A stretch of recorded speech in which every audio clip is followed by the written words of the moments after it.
Assalamualaikum warahmatullahi wabarakatuh. Sahabat beriman yang dirahmati Allah, pernahkah Anda berdiri di tanah yang kering kerontang, menatap langit yang pias, dan berdoa dalam hati memohon setetes air? Lalu tiba-tiba, awan kelabu mulai berkumpul, angin sejuk berhembus perlahan, dan satu persatu, tetesan air hujan mulai jatuh membasahi wajah. Ada sebuah kelegaan yang luar biasa dalam momen itu. Sebuah rasa syukur yang mendalam, bukan karena banjir bandang yang datang, tapi karena aliran yang konsisten mulai turun dari langit, membawa kehidupan dan harapan. Perasaan itulah sahabat yang seharusnya kita rasakan terhadap rizki. Bukan gelombang besar yang datang sekali lalu menghancurkan, tapi rintik hujan yang menenangkan, yang datang terus-menerus, menyejukkan jiwa dan menumbuhkan apa yang kita tanam. Namun sayangnya, kita hidup di zaman di mana banyak dari kita yang lupa bagaimana cara menari di bawah hujan rizki. Kita malah sibuk berlari dengan panik, mencari payung terbesar atau menggali sumur dengan tergesa-gesa karena takut kehausan lagi esok hari. Jika sahabat beriman merasakan getaran yang sama, jika sahabat ingin belajar bagaimana cara menadahkan tangan dan hati agar hujan rahmat itu turun dengan lebat dan konsisten, jangan ragu untuk menekan tombol like, subscribe, dan nyalakan lonceng notifikasinya agar kita bisa terus bertumbuh bersama dalam lingkaran kebaikan ini. Mari kita mulai perjalanan ini dengan Bismillah. Kita seringkali terjebak dalam sebuah fata morgana modern, sebuah ilusi optik yang diciptakan oleh layar-layar gawai di genggaman kita. Kita melihat teman-teman kita memamerkan pencapaian, liburan mewah, mobil baru, dan rumah megah. Lalu tanpa sadar, hati kita mulai berbisik, kapan giliran saya? Bisikan itu perlahan berubah menjadi jeritan kepanikan yang mendorong kita untuk berlari lebih kencang, bekerja lebih keras, mengambil lebih banyak lembur, bahkan mengorbankan waktu bersama keluarga dan ketenangan batin kita sendiri. Kita berpikir bahwa dengan memiliki apa yang mereka miliki, kita akan bahagia. Kita mengira dengan mencapai target nominal tertentu di rekening bank, semua kecemasan akan sirna. Tapi anehnya, semakin kita berlari mengejar, semakin jauh garis finish itu terasa. Gaji naik, tapi cicilan juga ikut naik. Bonus didapat, tapi pengeluaran tak terduga seolah sudah mengantri di depan pintu. Kita seperti seorang musafir di padang pasir yang mengejar oasis. Namun yang kita temukan hanyalah hamparan pasir yang lebih luas dan rasa haus yang semakin menjadi-jadi. Inilah jebakan pertama dan yang paling berbahaya, yaitu ketika kita salah mendefinisikan arti dari rizki itu sendiri. Kita menyempitkan makna rizki yang seluas samudra menjadi hanya sebatas angka-angka digital yang tertera di layar ponsel. Padahal sahabat, rizki yang sesungguhnya jauh lebih agung dari itu. Coba kita berhenti sejenak, tarik napas dalam-dalam dan lihat sekeliling kita dengan mata hati. Udara yang kita hirup tanpa perlu membayar sepeser pun itu adalah rizki. Jantung yang berdetak tanpa kita perintah, memompa darah ke seluruh tubuh itu adalah rizki. Mata yang masih bisa melihat indahnya ciptaan Tuhan, telinga yang masih bisa mendengar suara orang-orang yang kita cintai, lidah yang masih bisa merasakan nikmatnya secangkir teh hangat di pagi hari. Semua itu adalah rizki dalam bentuknya yang paling murni. Keluarga yang menyayangi kita, sahabat yang setia menemani di kala suka dan duka, kesehatan yang membuat kita mampu beraktivitas, bahkan kesempatan untuk bertaubat setelah melakukan dosa, semua itu adalah bagian dari aliran rizki yang Allah curahkan setiap detik dalam hidup kita. Masalahnya, kita terlalu fokus menghitung lembaran uang yang belum kita miliki, sehingga kita lupa mensyukuri triliunan nikmat yang sudah ada dalam genggaman kita. Kita sibuk merisaukan pintu rizki yang masih tertutup, padahal ada ribuan jendela rizki lain yang sudah Allah buka lebar-lebar untuk kita. Ketika kita mulai mengubah cara pandang ini, ketika kita mulai melihat rizki sebagai sebuah ekosistem kehidupan, bukan sekadar transaksi finansial, maka saat itu getaran dalam diri kita mulai berubah. Kita tidak lagi beroperasi dari frekuensi kekurangan, tapi mulai beresonansi dengan frekuensi kelimpahan. Dan pusat dari semua getaran ini sahabat beriman terletak pada satu organ mulia di dalam diri kita, yaitu hati atau qalb dalam bahasa Arab. Hati adalah raja bagi seluruh kerajaan tubuh kita. Jika sang raja baik, maka baiklah seluruh rakyatnya. Jika sang raja sakit, maka kacaulah seluruh negerinya. Begitu pula dengan rizki. Aliran rizki yang datang dari Allah itu ibarat air yang jernih dan suci. Namun jika wadah yang kita siapkan untuk menampungnya, yaitu hati kita, ternyata kotor, penuh dengan kerak-kerak kedengkian, lumut-lumut kesombongan, endapan-endapan prasangka buruk, dan sampah-sampah ketakutan, maka air sejernih apapun yang masuk ke dalamnya akan ikut terkontaminasi. Air itu mungkin masuk, tapi tidak akan memberikan manfaat, tidak akan menyejukkan, bahkan bisa menjadi racun. Inilah mengapa kita sering melihat ada orang yang hartanya melimpah ruah, tapi hidupnya terasa hampa, tidurnya tidak nyenyak, dan hatinya selalu gelisah. Hartanya banyak, tapi tidak membawa berkah. Sebaliknya ada orang yang hidupnya mungkin terlihat sederhana, tapi wajahnya selalu memancarkan ketenangan, senyumnya tulus, dan setiap tarikan napasnya penuh dengan rasa syukur. Hartanya mungkin tidak seberapa, tapi cukup dan mencukupi, membawa ketenangan bagi dirinya dan manfaat bagi orang di sekitarnya. Ini bukan soal jumlah, tapi soal kualitas wadah yang menampungnya. Allah Subhanahu wa Ta'ala telah mengingatkan kita dalam firman-Nya bahwa perubahan nasib itu dimulai dari perubahan yang ada di dalam diri kita sendiri. Sebagaimana termaktub dalam surat Ar-Ra'd ayat 11. Innallaha la yughayyiru ma biqaumin hatta yughayyiru ma bi anfusihim. Yang artinya sesungguhnya Allah tidak akan mengubah keadaan suatu kaum sebelum mereka mengubah keadaan diri mereka sendiri. Ayat ini adalah sebuah cetak biru, sebuah manual bagi siapa saja yang ingin mengubah takdir finansial dan kehidupannya. Perubahan itu tidak dimulai dari luar, bukan dengan mengganti pekerjaan, bukan dengan mencari pinjaman, bukan pula dengan menyalahkan keadaan. Perubahan sejati itu dimulai dari dalam, dari ma bi anfusihim, dari apa yang ada di dalam jiwa kita, yaitu dengan membersihkan hati kita. Membersihkan hati dari penyakit-penyakit yang tanpa sadar telah menyumbat pipa-pipa rizki kita. Penyakit pertama yang harus kita singkirkan adalah rasa iri dan dengki. Ketika kita melihat nikmat yang Allah berikan kepada orang lain, lalu hati kita terasa panas, ada rasa tidak suka, dan kita mulai membanding-bandingkan, saat itu juga kita sedang memasang sekat tebal antara diri kita dengan rahmat Allah. Iri hati itu seperti mengirim sinyal kepada Allah, "Ya Allah, aku tidak ridha dengan pembagianmu, aku tidak percaya pada keadilanmu. Bagaimana mungkin rezeki akan datang kepada hamba yang meragukan Sang Maha Pemberi rizki?" Cara membersihkannya adalah dengan mendoakan kebaikan bagi orang yang kita irikan. Ketika melihat teman membeli mobil baru, doakan, "Ya Allah, berkahilah mobilnya, semoga menjadi jalan kebaikan baginya dan berikanlah aku rizki yang lebih baik menurut-Mu."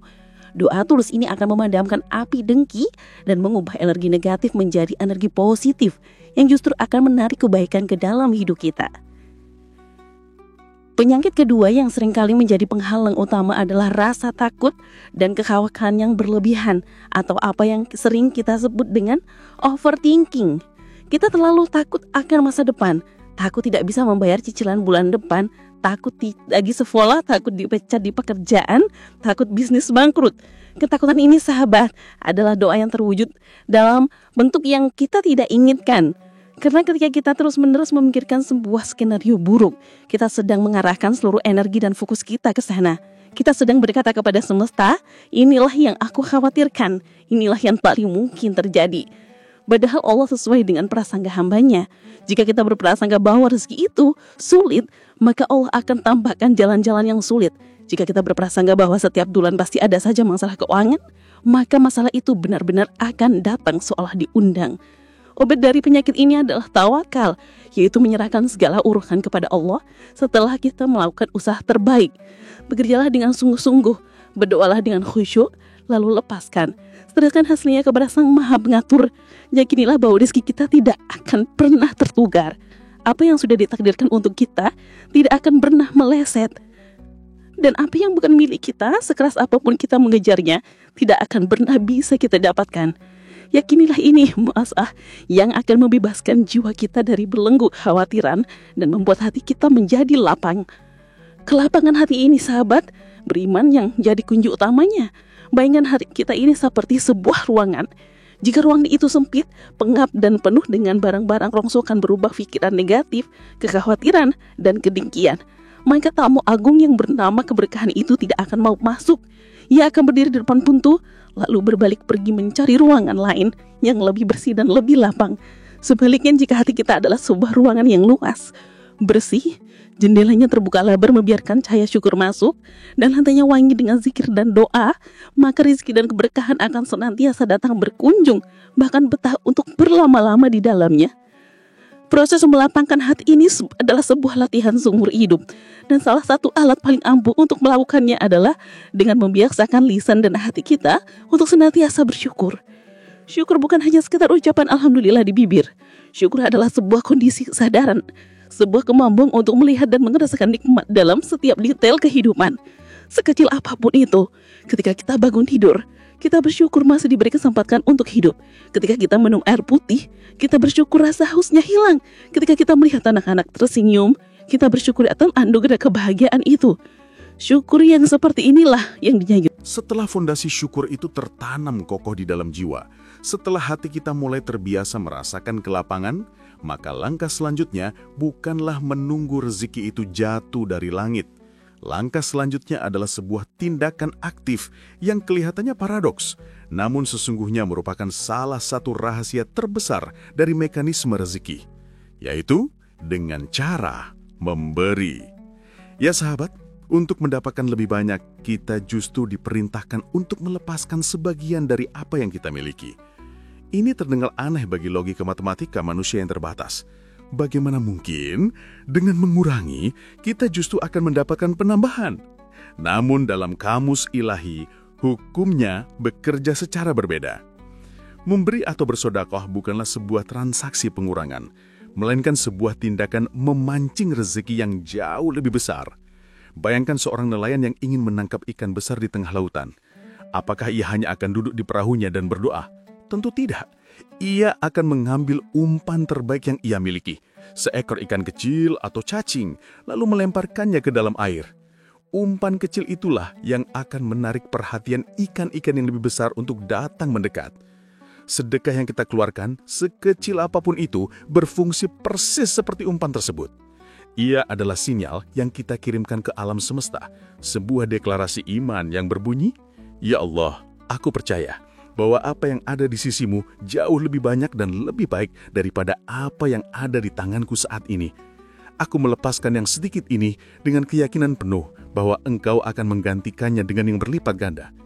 Sikap mental inilah yang membedakan antara orang yang bersedekah dengan ikhlas dan orang yang memberi dengan terpaksa. Orang yang memberi dengan terpaksa akan merasa hartanya berkurang. Namun orang yang bersedekah dengan iman, ia tidak merasa sedang kehilangan. Ia justru merasa sedang berinvestasi di bank terbaik yang tidak pernah mengenal kata rugi, yaitu bank milik Allah Subhanahu wa Ta'ala. Janji keuntungan dari investasi ini pun tidak main-main. Allah menggambarkannya dengan sebuah perumpamaan yang luar biasa indah dalam Al-Quran di surat Al-Baqarah ayat 261 yang seharusnya menjadi pegangan bagi setiap jiwa yang masih ragu untuk berbagi. Mathalul ladzina yunfiquna amwalahum fi sabilillah kamathali habbatin ambatat sab'a sanabila fi kulli sumbulatin mi'atu habbah wallahu yudha'ifu liman yasha' wallahu wasi'un alim. Artinya, perumpamaan orang-orang yang menafkahkan hartanya di jalan Allah adalah serupa dengan sebutir benih yang menumbuhkan 7 bulir. Pada tiap-tiap bulir 100 biji. Allah melipat gandakan ganjaran bagi siapa yang Dia kehendaki. Dan Allah maha luas karunia-Nya, lagi maha mengetahui. Subhanallah. Coba kita renungkan sejenak keagungan matematika ilahi ini. Satu benih yang kita tanam tidak hanya diganti dengan satu benih yang sama, tapi ia akan tumbuh menjadi sebuah pohon kecil dengan 7 tangkai, dan di setiap tangkainya ada 100 biji. Artinya, satu kebaikan yang kita lepaskan berpotensi kembali kepada kita sebanyak 700 kali lipat. Wallahu yudha'ifu liman yasha. Dan Allah bahkan bisa melipat gandakannya lebih dari itu bagi siapa saja yang Dia kehendaki. Balasan ini pun tidak selalu datang dalam bentuk uang. Terkadang kita bersedekah 100.000 rupiah, lalu esoknya Allah selamatkan anak kita dari kecelakaan yang biaya rumah sakitnya bisa mencapai puluhan juta rupiah. Terkadang kita membantu melunasi hutang seorang teman, lalu Allah kirimkan kita ide bisnis brilian yang nilainya miliaran rupiah. Rezeki balasan itu datang dari arah yang tidak pernah kita duga-duga. Inilah mengapa membiasakan diri untuk berbagi sekecil apapun itu adalah keharusan bagi siapa saja yang ingin aliran rezekinya lancar. Jangan menunggu kaya untuk bersedekah, tapi bersedekahlah untuk membuka pintu-pintu kekayaan. Mulailah dari hal-hal kecil. Senyuman tulus kepada sesama adalah sedekah. Menyingkirkan duri di jalan adalah sedekah. Mengajarkan ilmu yang bermanfaat adalah sedekah. Setiap tetes kebaikan yang kita alirkan kepada makhluk ciptaannya akan kembali kepada kita dalam bentuk sungai rezeki yang deras. Tentu saja, setelah kita melapangkan hati dengan syukur dan memancing rezeki dengan sedekah, kita tidak boleh hanya duduk berdiam diri. Disinilah pilar ketiga dari bangunan rezeki yang kokoh itu harus ditegakkan, yaitu pilar ikhtiar atau usaha. Islam adalah agama yang sangat memuliakan kerja keras. Tangan yang bekerja mencari nafkah yang halal disebut dalam hadis lebih mulia daripada tangan yang menengadah meminta-minta. Namun ada perbedaan fundamental antara ikhtiar yang lahir dari jiwa yang lapang dengan ikhtiar yang didorong oleh jiwa yang sempit dan panik. Ikhtiar yang lahir dari kepanikan akan membuat kita bekerja membabi buta. Kita menghalalkan segala cara, melupakan waktu untuk beribadah, mengorbankan kesehatan, dan merusak hubungan dengan keluarga. Kita berpikir semakin keras kita bekerja, semakin banyak yang akan kita dapatkan. Padahal seringkali yang terjadi adalah sebaliknya. Kita hanya mendapatkan kelelahan fisik dan mental, sementara hasil yang didapat tidak seberapa. Sebaliknya, ikhtiar yang lahir dari jiwa yang tenang dan lapang adalah ikhtiar yang cerdas dan penuh berkah. Kita bekerja dengan fokus, dengan strategi, dan dengan niat ibadah. Kita tidak hanya menggunakan otot, tapi juga menggunakan otak dan hati. Kita tahu kapan harus tancap gas dan kapan harus mengerem untuk beristirahat dan mendekatkan diri kepadanya. Orang yang bekerja dengan hati yang tenang akan lebih mudah melihat peluang-peluang yang tersembunyi. Pikirannya jernih sehingga ia bisa membuat keputusan-keputusan yang lebih tepat. Auranya positif sehingga orang lain pun senang bekerja sama dengannya. Inilah ikhtiar yang berkualitas, bukan sekedar kuantitas. Dan puncak dari ikhtiar yang berkualitas adalah pilar keempat, yaitu tawakal. Inilah mahkota yang menyempurnakan segala usaha kita. Tawakal adalah seni menyerahkan hasil akhir sepenuhnya kepada Allah setelah kita melakukan bagian kita dengan sebaik-baiknya. Ibarat seorang petani, ia telah melakukan ikhtiar yang terbaik. Ia telah membajak sawah, memilih bibit unggul, menanamnya dengan rapi, dan mengairinya setiap hari. Setelah semua itu ia lakukan, apakah ia bisa memastikan 100% tanamannya akan panen? Tentu tidak. Ada faktor-faktor di luar kendalinya. Ada kemungkinan hama datang menyerang atau kemarau panjang melanda. Di titik inilah sang petani menyerahkan segalanya kepada sang pemilik kehidupan. Ia bertawakal. Ia yakin bahwa Allah akan memberikan hasil yang terbaik menurut ilmunya yang maha luas. Sikap tawakal inilah yang menjadi sumber ketenangan sejati. Ia membebaskan kita dari beban kecemasan akan hasil. Kita menjadi tidak mudah kecewa ketika hasil tidak sesuai harapan dan tidak menjadi sombong ketika keberhasilan datang menghampiri. Karena kita sadar betul bahwa kita hanyalah seorang hamba yang bertugas untuk berusaha. Sementara penentu hasil mutlak hanyalah Allah SWT. Kombinasi antara ikhtiar yang maksimal dan takwa kalian total inilah yang akan menciptakan sebuah keadaan jiwa yang luar biasa, yaitu ridho atau lapang dada menerima apapun ketetapannya. Dan jiwa yang ridho inilah yang paling dicintai oleh Allah dan paling mudah untuk dialiri oleh gelombang-gelombang rezekinya. Terakhir, setelah semua pilar itu berdiri kokoh, jangan pernah lupakan satu saluran pipa rezeki yang sering kali kita sepelekan, namun memiliki kekuatan yang dahsyat, yaitu silaturahmi. Menyambung dan menjaga hubungan baik dengan keluarga, kerabat, teman, dan tetangga adalah salah satu amalan yang secara spesifik dijanjikan oleh Rasulullah untuk melapangkan rezeki dan memanjangkan umur. Logikanya sangat sederhana.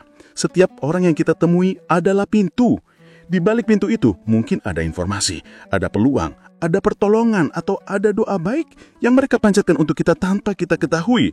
Semakin banyak pintu yang kita buka dengan jalinan silaturahmi yang tulus, maka semakin banyak pula potensi aliran rezeki yang bisa masuk ke dalam hidup kita.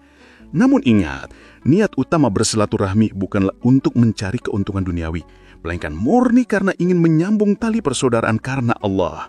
Keuntungan duniawi berupa kelapangan rezeki itu bonus, sebuah efek samping yang pasti akan mengikuti. Maka luangkanlah waktu kita, angkat telepon dan sapalah orang tua kita, kunjungi kerabat yang sudah lama tidak kita temui, bantu tetangga yang sedang kesusahan, maafkan teman yang pernah berbuat salah. Setiap benang kusut dalam hubungan yang berhasil kita luruskan, sebenarnya kita sedang melancarkan satu pipa rezeki yang tadinya tersumbat. Inilah ekosistem rezeki yang sempurna, sahabat. Dimulai dari hati yang lapang karena syukur, dipancing dengan umpan sedekah, diusahakan dengan ikhtiar yang cerdas, dipasrahkan dengan tawakal yang total, dan disebarkan melalui jaring-jaring silaturahmi yang kuat. Inilah jalan menuju harta yang tenang dan jiwa yang lapang. Sahabat beriman yang dimuliakan Allah, perjalanan kita untuk memahami samudera rezeki ini tentu akan berhenti sampai di sini. Apa yang kita bahas hari ini adalah fondasi dan pilar-pilarnya. Namun ada kalanya kita sudah merasa melakukan semua itu, tapi hasil yang diharapkan belum juga kunjung tiba. Di saat-saat seperti itulah, kita perlu belajar untuk membaca tanda-tanda, mengenali sinyal-sinyal cinta dari Allah yang seringkali datang dalam bentuk ujian sebelum Dia membukakan gerbang rezeki yang lebih besar lagi untuk kita.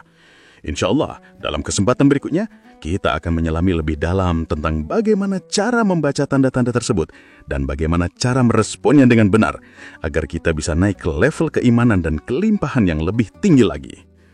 Terima kasih telah menyimakkan ke akhir. Semoga setiap kata yang terucap menjadi ilmu yang bermanfaat, dan setiap niat baik kita untuk berubah dicatat sebagai amal soleh di sisinya. Jangan lupa untuk membuat video ini kepada orang-orang yang Anda sayangi, karena bisa jadi satu kali Anda menekan tombol share, Anda telah menjadi wasilah terbukanya pintu rezeki bagi orang lain, dan Allah akan membukakan pintu rezeki yang lebih besar lagi untuk Anda. Wassalamualaikum warahmatullahi wabarakatuh.